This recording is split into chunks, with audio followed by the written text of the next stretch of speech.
The 2024 free agency legal tampering period is just 1 day away, and we talk about why the Baltimore Ravens can now be major players in the equation with the Justin Madubuike extension signed. All that and more coming up next year on this bonus episode of Locked On Ravens. You are Locked On Ravens, your daily Baltimore Ravens podcast, part of the Locked On Podcast Network, your team every day.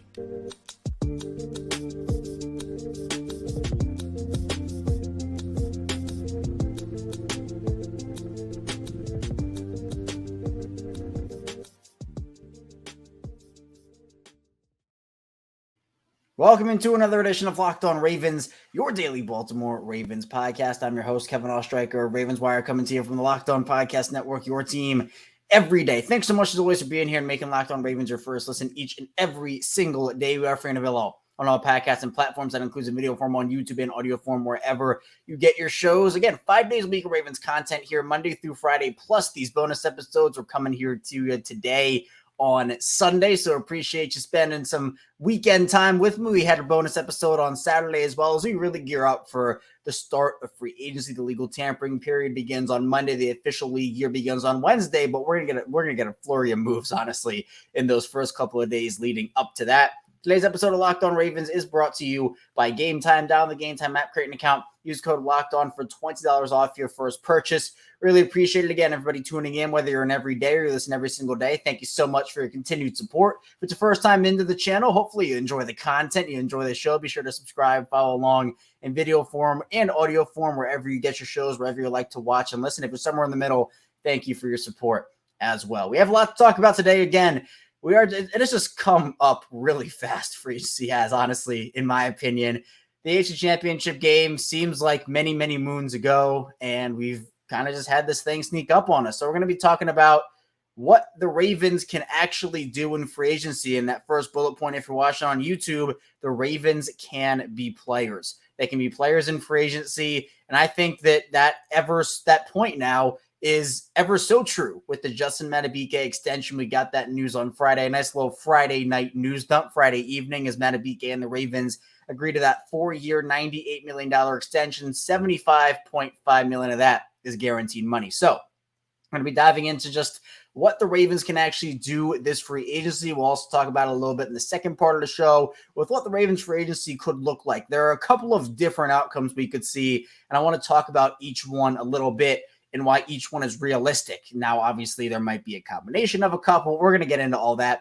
And then we're going to take a look at free agency versus the draft. What positions should the Ravens be targeting in free agency versus the draft? Should there be a little of both here, one there, another there? So there's a lot that goes into that because you want to sign some guys at some positions. And then in the draft, you can get a hopefully quality contributor on a cheap contract for 4 or 5 seasons. So we'll get into everything here today on this episode. Let's first start off with why the Ravens can be players. And this obviously goes back to Justin Madubuike. And I think that the Ravens still could have made some moves, even if they had to keep Madubuike on the franchise tag for the start of the tampering period, the start of the new league year.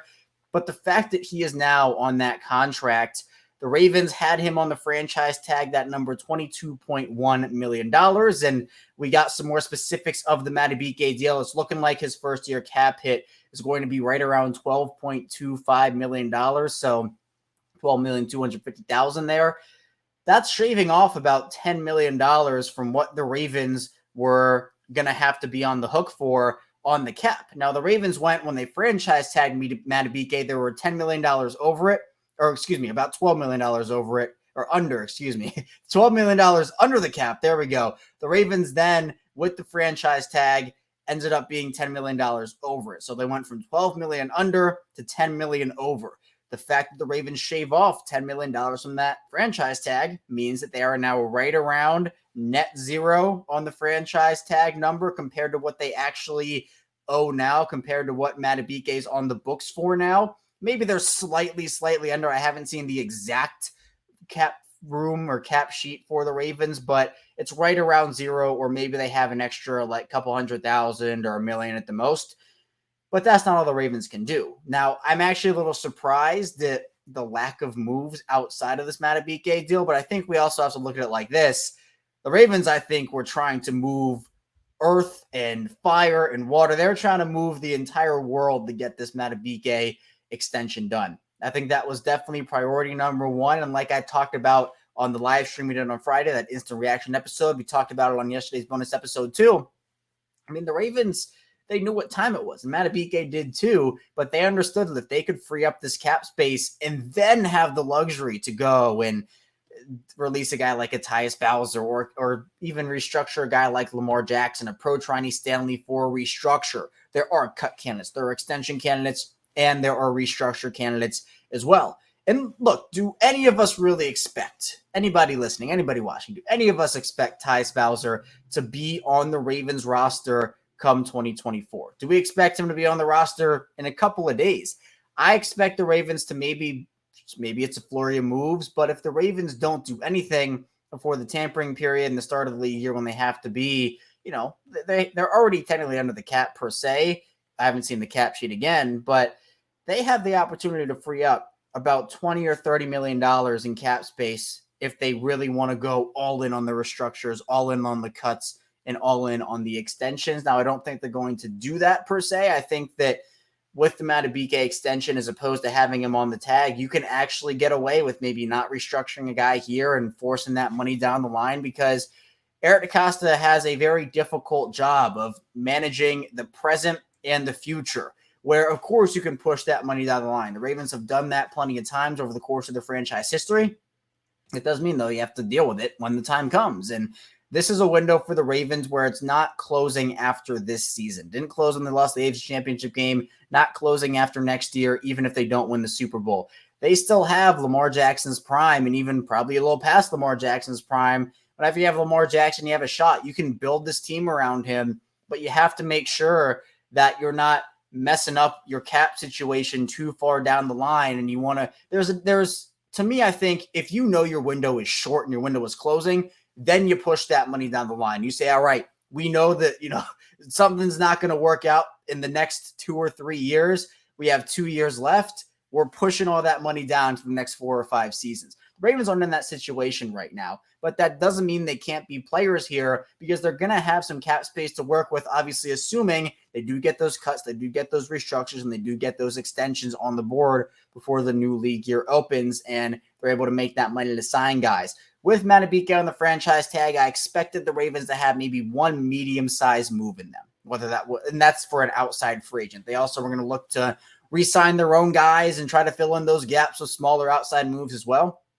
Now, though, with the Madubuike extension, I'd anticipate the Ravens maybe have 2 medium-sized moves in them, maybe one big move, and then obviously re-signing your own guys if you're Baltimore, and also filling out those margins with smaller outside moves as well. So what does that look like? What do the Ravens have in store? We're going to get to that in the second part of the show, but quickly before we actually do that, I wanted to make one more point, and that's the fact that it's going to be a very interesting market this year, and we'll talk about this a little more in the second part of the show. But some of the positions the Ravens are going to be looking at, like running back, maybe a safety if Geno Stone leaves. They might be looking for like a veteran inside linebacker if Patrick Queen ends up leaving as well. These markets are really saturated. There are a lot of talented free agents this year. It's not just the Ravens. The Ravens probably have the best free agent class of them all. But I still think that the Ravens might be, and teams across the league, honestly, might be able to get some of these free agents at a little less of a cost than maybe some people are thinking about right now, especially at running back and maybe even safety with how many talented guys there are as well. So I think that this is going to be a quote unquote, you're talking about adding, if you're adding free agents here, sometimes it's a free agent market, sometimes it's a team market. I think the teams are going to benefit this offseason. The cap went up, so obviously the players are going to get bigger deals when it comes to what the cap was last year versus what the cap was what it's going to be this year. But I still think that some of these deals might be a bit smaller than anticipated. That obviously helps the Ravens and every other NFL team. Coming up in the second part of the show, though, we're going to be talking about what Baltimore's free agency could look like, getting into some names and a lot more. Stay tuned, plan to talk about on this bonus episode of Locked On Ravens. First, this show is sponsored by Robinhood. Did you know that even if you have a 401k for retirement, you can still have an IRA? Robinhood is the only IRA that gives you a 3% boost on every dollar you contribute when you subscribe to Robinhood Gold. But get this, now for April 30th, Robinhood is even boosting every single dollar you transfer in from other retirement accounts with a 3% match. That's right, no cap on 3% match.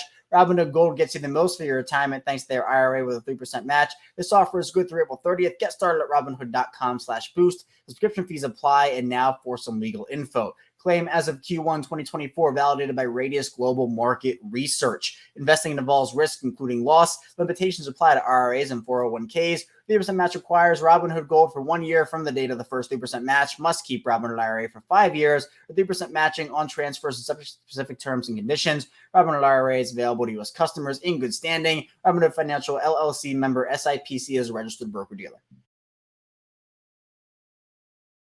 We're back our second segment of Locked On Ravens. Kevin Oestreicher still talking with you here on this Sunday. Thanks for tuning in and making Locked On Ravens your first listen each and every day, even on the weekend. We're 5 days a week. Usually our 6 a.m. episodes come out, but I figured that for free agency really right on the horizon, a couple of bonus episodes, it doesn't hurt anybody, right? More content out there. We're going to have our mock draft Monday tomorrow at 6 a.m., but we are also going to have it be free agency focused because obviously, that's the big point right now. So we're going to be talking more about free agency, and then we'll, of course, have free agency coverage here on Locked On Ravens. The Ravens make a move. We'll live stream about it. We'll put out shorts about it. We'll put content out about it, shows. So we have a lot coming up on Locked On Ravens. It's going to be a really fun free agency period, I feel like. But what's it going to look like for the Ravens? There are a couple of different avenues this could actually go. And we're going to get into some names as well. But first, I want to talk about a couple different scenarios that could happen and then get into the likelihood of each of them happening. Now, the Ravens could look to be uber aggressive, especially with the money that they got from the Madubuike extension, plus any other money they get from extensions, cuts, or restructures. We've seen them, I don't want to call this aggressive, but the Ravens a couple years ago, they waited out the entire first day of free agency, and then the second day they signed Marcus Williams to that huge contract. They signed Morgan Moses. They get Za'Darius Smith under contract too, but obviously that one didn't work out. Round two was no success for Baltimore. So there are paths where the Ravens can be aggressive, and that doesn't mean they're going to throw $75 million to free agents on the first day, or they're going to just go crazy in the first couple of days. But there are avenues where the Ravens do make a solid move or two where you're thinking, oh, wow, didn't expect this to get done so quickly for the Ravens, because their MO has been they're going to wait it out. They're going to let the market develop. And then whether it's a couple days later or a week later, or even last year, we saw it was 3 weeks later with the whole Lamar situation, they will swoop in, maybe get guys whose value didn't develop the way they thought with their market, and they usually get pretty good deals that way. Now, it means that, a lot of the guys are already gone by that point, and I know that does concern some people when it comes to, well, all these guys are already off the board. It's essentially like the Ravens coming in for seconds, or they didn't even get their first portion, right? They're only coming in for the seconds. But in my opinion, I feel like that's the more likely option for them. The Ravens have a really good core right now, and they know their core is good enough to compete for a Super Bowl. Now, obviously, you still have to be aggressive if you're the Ravens. This is the prime for Lamar Jackson. This is your window right here. You can't get complacent. That's what I'm trying to say here, where if you just think, okay, yeah, this core is awesome, which it is, we're just going to kind of ride with that and make some marginal moves. That's not how you win Super Bowls, right? Teams around you, if you're the Ravens, teams around you are going to be getting better. Teams around you are going to be making moves throughout these first couple of days. Now, every team does it differently, right? Just because the Ravens, if they don't make a move on the first couple of days, doesn't mean that they're not going to make a move, make an impact splash move here or splash move there. We saw the Ravens make splash moves literally during the year. Kyle Van Noy was on his couch in week 3, as I've talked about so many times. That was a big free agent acquisition for them, and it came in the early parts of the season. It came 6 months after the season started. 6 months or so after the season started, or after free agency started, excuse me. So the Ravens, they like to take their time. They don't like to rush into things, and I think this is actually a good example. I want to bring this up. Actually, thinking about it, because Derrick Henry could be coming to Baltimore, and this is a name who is talked about with Derrick Henry a lot. That's Earl Thomas.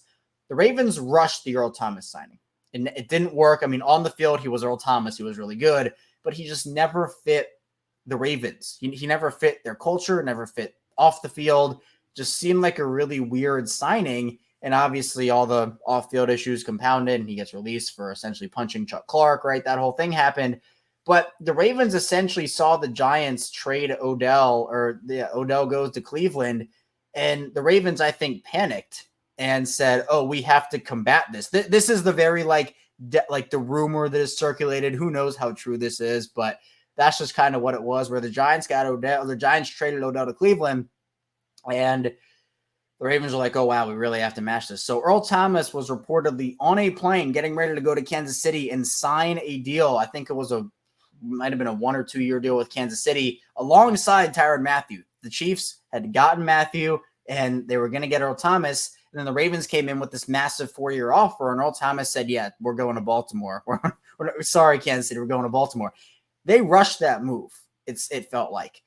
The Ravens can't rush their moves, right? They have a calculated approach. They let the markets develop, and that's probably what it's going to look like. But that doesn't mean the Ravens can't be aggressive and be players within that strategy. It's just not necessarily flashy or exciting on the first couple of days of free agency most of the time, when obviously everybody's the most excited about it, right? So there are all these different factors, but I still expect Baltimore to be aggressive. It just might look a little different than what some other teams do on the first couple of days, because the Ravens don't have to absolutely overpay somebody. They don't have to rush anything, but that doesn't mean, again, you can get complacent with it. So who are some names? What are some guys we should be thinking about here? If we're talking about this Ravens team, who are some guys you should be keeping an eye on? Well, obviously at the running back position, we know what that is. Derrick Henry, Josh Jacobs, Saquon Barkley, Austin Eckler, Tony Pollard, DeAndre Swift. You can even throw the Ravens running backs in there too if you want to. Gus Edwards, J.K. Dobbins. Very, very, very deep running back class. I expect the Ravens to be in the market for Derrick Henry, Saquon Barkley, Josh Jacobs, that type of player. The rumblings are that the Ravens are one of a couple of teams in the market for Saquon Barkley. Obviously, they've been kicking the tires, it feels like, on Derrick Henry for a while now. I think the Ravens can make a move. I mean, maybe before the Madubuike tag was, all right, well, Henry's the affordable option out of the top guys because he's made his money and he's ready to win. But maybe with the Madubuike extension, you can now be more of a player for a Saquon Barkley or a Josh Jacobs, who I expect to beat Derrick Henry in terms of average annual value and total value there. Wide receiver is an interesting one. The top ones, Calvin Ridley, Marquise Brown, not necessarily a super deep class. Gabe Davis in there too.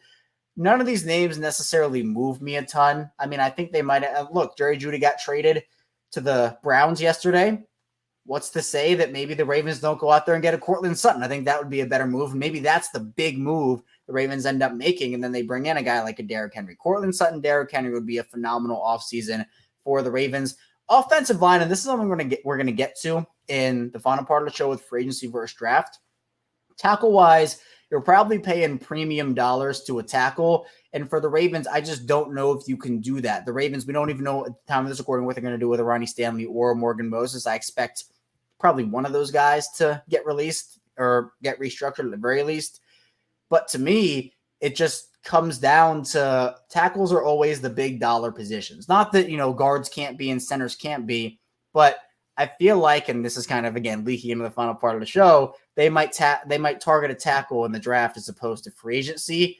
But then you look at the guard position. Now, Kevin Zeitler is on this list here, but there are a few other players that you could look at and potentially get some value out of, which I think would be very interesting. So I think guard is a more likely position to be signed in free agency than a tackle, and obviously the Ravens don't need a center with Tyler Linderbaum there long-term. Edge rushers, you could be looking at a couple of different guys. I think Danielle Hunter and Bryce Huff are kind of the two top guys right now, but then there are players like Chase Young, Jadarius Smith, Leonard Floyd, Josh Uche, John Grenard would be awesome in my opinion.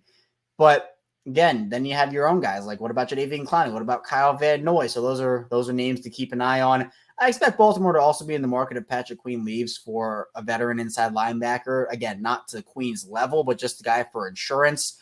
We saw Drew Tranquill go back to the Chiefs. So is that a Blake Cashman from the Texans, or do you go with like a Jazzy Jewell? There are some options there. I also expect the Ravens to be in the secondary market, whether it is for a corner or a safety. Corner more so if they don't bring back a Ronald Darby or Arthur Millette, and safety if they don't bring back a Geno Stone. If they bring back Geno Stone, obviously that's your move there. But is a Chidobe Awuzie a guy that you're looking at? Stephon Gilmore, safety-wise, is Xavier McKinney, or even a player like Justin Simmons, Jordan Poyer, Micah Hyde. what are those guys' roles going to be? So this is actually, there are a lot of names in this free agency class. I expect there to be a lot of movement, and the Ravens are going to be a part of that because, again, we know their free agency class is uber talented. And coming up, we'll be talking a bit about the draft versus free agency. What positions could the Ravens look to target more so in free agency, and where should they be looking in the draft? Stay tuned, a lot to get to on Locked On Ravens. First, this show is sponsored by Game Time, and there have been plenty of frustrating ticket buying experiences in my life. Sometimes I wasn't really sure if the seats were good. Other times I couldn't find last-minute tickets. Sometimes there are no good deals either. But you shouldn't have to worry when you're buying tickets to your next big event because Game Time is a fast and easy way to buy tickets for all the sports, music, comedy, and theater events near you with critical last-minute deals, all-in prices, use from receipt, and the best price guarantee. Game Time takes the guesswork out of buying tickets. And the Game Time app has a lot of awesome things on it. And plus, in the Baltimore area, there are plenty of concerts available. Plus, the Orioles are gearing up to come back to Baltimore, play at Camden Yards opening. They're going to be electric. And on the Game Time app, the experience is awesome. You can find the views from all the seats in the venue.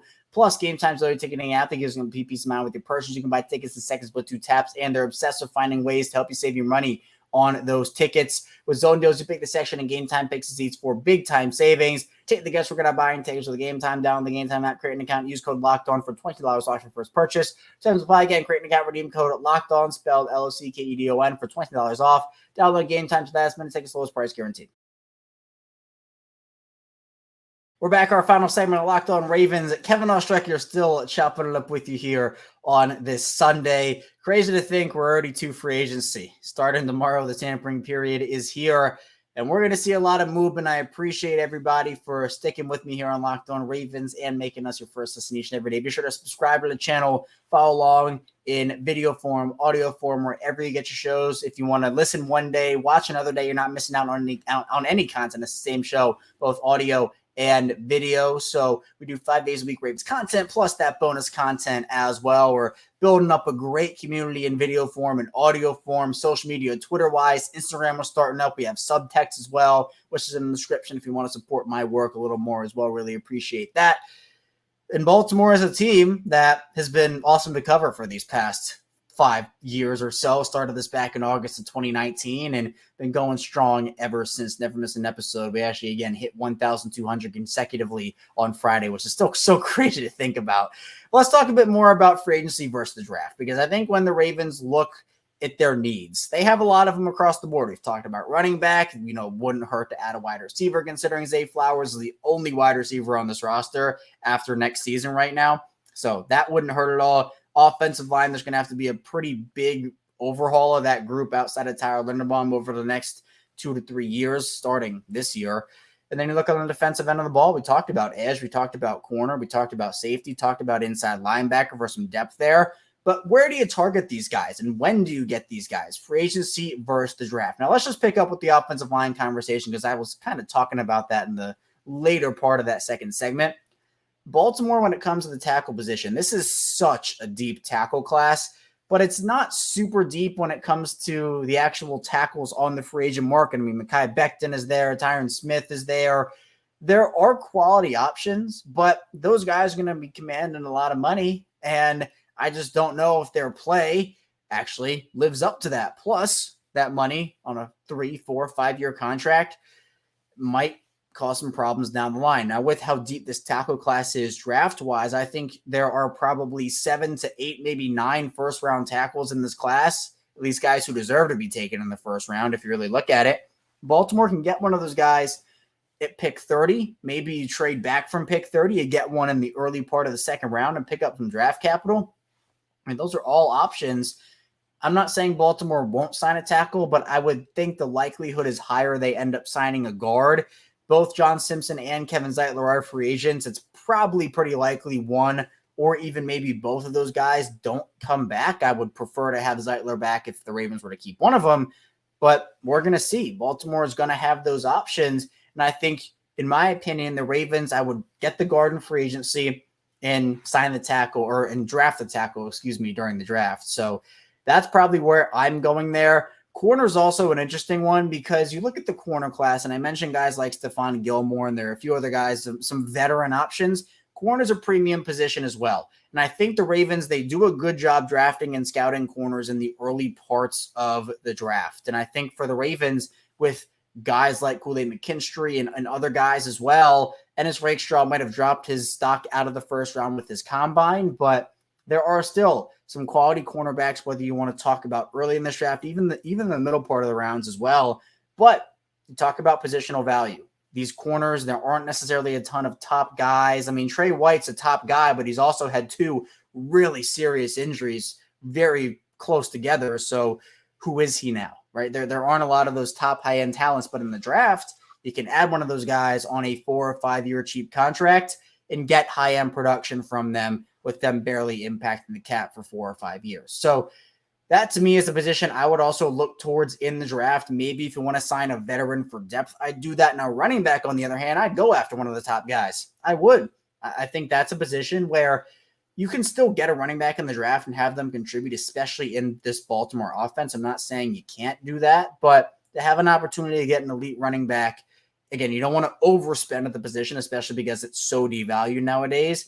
But at the end of the day, I still think Baltimore, between Derrick Henry, Saquon Barkley, Josh Jacobs, Tony Pollard, Austin Eckler, Zach Moss, DeAndre Swift, et cetera, there's going to be a guy out there, and John Harbaugh and Eric DeCosta said pretty much that there's going to be some shuffling around in that running back room, so I wouldn't expect all three of Gus Edwards, J.K. Dobbins, and Dalvin Cook to return to the team in 2024. Edge rusher is, I'd go either way on edge rushers because I think this is a really talented edge rusher class for the most part, right? I mean, the top guys we talked about, like Danielle Hunter and Bryce Huff, for example, those guys are the top of the top there, but there are also a lot of quality veteran options, including the Ravens' own guys like Clowney and Van Noy. But we talked about it, right? Leonard Floyd, Zadarius Smith, all those guys. I'd be fine with signing one of those guys and then maybe adding a Chop Robinson in the draft or adding another one of those quality edge rushers there. I think that, honestly, with the Ravens having David Ajabo and Odafe Oweh, we don't know if Clowney or Van Noy is going to resign. So I think that adding a veteran to that position, and whether it's, I think, honestly, maybe adding two veterans to that position, maybe you bring back one of Clowney and Van Noy and you sign another guy. In my opinion, I think that's probably what you do. Safety is interesting because of the Geno Stone conundrum. I mean, I'm assuming Geno Stone leaves, but then I'd probably say sign a veteran. There are really talented veterans, and the market's going to be so saturated. You can probably get a guy. I mean, even Geno Stone's contract is probably going to not live up to expectations and what he was actually dealing with. So we're going to be talking about that a lot because the Ravens like to play with three safeties on the field. And Geno Stone was a big contributor and obviously stepped in for Marcus Williams over the past 2 years when he was out with an injury and did a really good job. I mean, Geno was one of the reasons why this Ravens defense didn't fall off a cliff. Obviously, a lot of other reasons too, but I was really, really, really impressed with Geno. So I think the Ravens, with their draft picks, they also, I don't think I mentioned this yet, they got a 4th-round compensatory pick for Ben Powers from the Broncos. Powers signed a 4-year, $50 million+ contract with Denver last offseason. Now, the Ravens were in line to get 2 compensatory picks, one for Powers and one for Josh Oliver, who went to the Vikings. But since they signed Nelson Aguilar, the Aguilar signing canceled out the Oliver signing, and so the Ravens only got the one. It would have been a 6th-round pick, I believe, for Oliver with the Aguilar signing. And look, that's worth it to me. Aguilar had such an impact. I'm totally fine with that being the trade-off there. So there are going to be positions the Ravens double dip. They sign one in free agency, they get one in the draft, but there are going to be others as well. Like I expect the Ravens to probably sign a veteran wide receiver and then go after a receiver in the draft to kind of round it out. But maybe they take 2 young guys. Maybe they sign 2 veterans. A lot of unknowns right now. We're going to be talking about all of that on Locked On Ravens, covering free agency. This is one of the most exciting times. You know, I love the season, love when the games are going on, obviously. But the offseason, we never rest here on Locked On Ravens 5 days a week, even in the offseason. So I appreciate everybody for tuning into this bonus episode. Coming up tomorrow, we're going to be talking more about free agency and just how important this offseason is, why it could make or break the Ravens' next couple of seasons, plus obviously a mock draft Monday pre-free agency style. So be sure to subscribe to the channel, both on YouTube and in audio form, video audio form, same show again. We do 5 days a week, and that's a really big thing here on the Locked On Podcast Network, your team every day. I'll see you right back here tomorrow on Locked On Ravens.